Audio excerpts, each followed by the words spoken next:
एक बार एक टीचर अपने बैक बेंचर स्टूडेंट से बोलता है जो पढ़ने में बहुत ही कमज़ोर था कि तुम ज़िंदगी में कभी भी पढ़ लिख कर जो तुम बनना चाहते हो वो तुम कभी भी नहीं बन सकते हो। तुम इतने नालायक हो कि तुम कुछ बन तो सकते ही नहीं, लेकिन तुम हमेशा अपने पेरेंट्स के ऊपर तुम हमेशा बोझ बनकर रहोगे। तुम ऐसी ज़िंदगी पर लानत है, इससे अच्छा तो तुम्हें मर जाना चाहिए। और इसी बात को वो बच्चा गांठ बांध लेता है कि ये ही मेरी ज़िंदगी का असली सच है। और वो बच्चा उसी दिन से स्कूल छोड़ देता है और लगभग वो 1 साल तक कभी भी दोबारा स्कूल नहीं जाता है। लेकिन जैसे ही अगले साल फिर से बच्चे एडमिशन ले रहे होते हैं, पेरेंट्स अपने बच्चों का दूसरी जगह जब एडमिशन करवा रहे होते हैं, तो उस बच्चे के पिताजी भी किसी स्कूल में जाते हैं और अपने बच्चे के बारे में सारी बात बताते हैं कि उसके साथ ये घटना हुई है। तो वहाँ से एक टीचर उनके साथ आता है और उस बच्चे से, उस लड़के से बात करता है कि बेटा क्या बात है, तुम पढ़ना क्यों नहीं चाहते हो। तो वो लड़का जवाब देता है कि सर, मेरे किसी टीचर ने कहा है कि मैं ज़िंदगी में कुछ भी नहीं बन सकता हूँ पढ़ लिख कर, मैं केवल अपने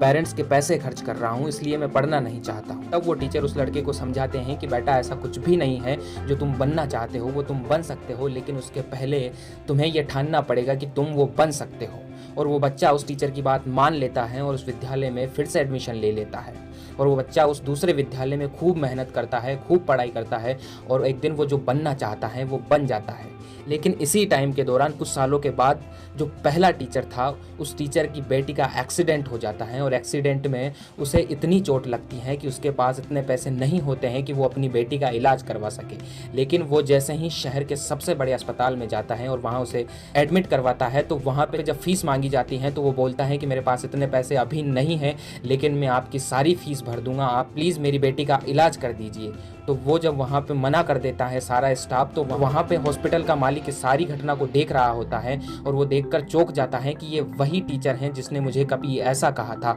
और वो अपने स्टाफ को बोलता है कि इन्हें मेरे कैबिन रूम में भेजिए। और जैसे ही वो कैबिन रूम में पहुँचता है, वो देखता है कि ये वही लड़का है जिसे मैंने कभी ये कहा था कि तुम ज़िंदगी में कुछ भी नहीं कर सकते हो, तुम जो बनना चाहते हो तुम पढ़ लिख कर वो नहीं बन सकते हो। आज मेरे सामने वही शहर का सबसे अच्छा अस्पताल का मालिक है। तो जैसे ही वो हाथ जोड़कर खड़ा हो जाता है कि प्लीज़ मेरी बेटी को बचा लीजिए, मैं तुम्हारे सारे पैसे दे दूंगा, लेकिन फ़िलहाल मेरे पास इतने पैसे नहीं हैं कि मैं अपनी बेटी का इलाज करवा सकूं। तब वो लड़का बोलता है उस हॉस्पिटल का मालिक कि मुझे पैसे नहीं चाहिए आपसे, मैं आपकी बेटी का इलाज बिल्कुल फ्री में करूंगा, लेकिन मैं आपसे इतना सा मांगता हूँ कि जिस तरह आपने मुझे ये कहा था कि तुम ज़िंदगी में कुछ भी नहीं कर सकते हो, ऐसे कभी दूसरे विद्यार्थी से कभी ये मत कहना। अगर उस दिन मुझे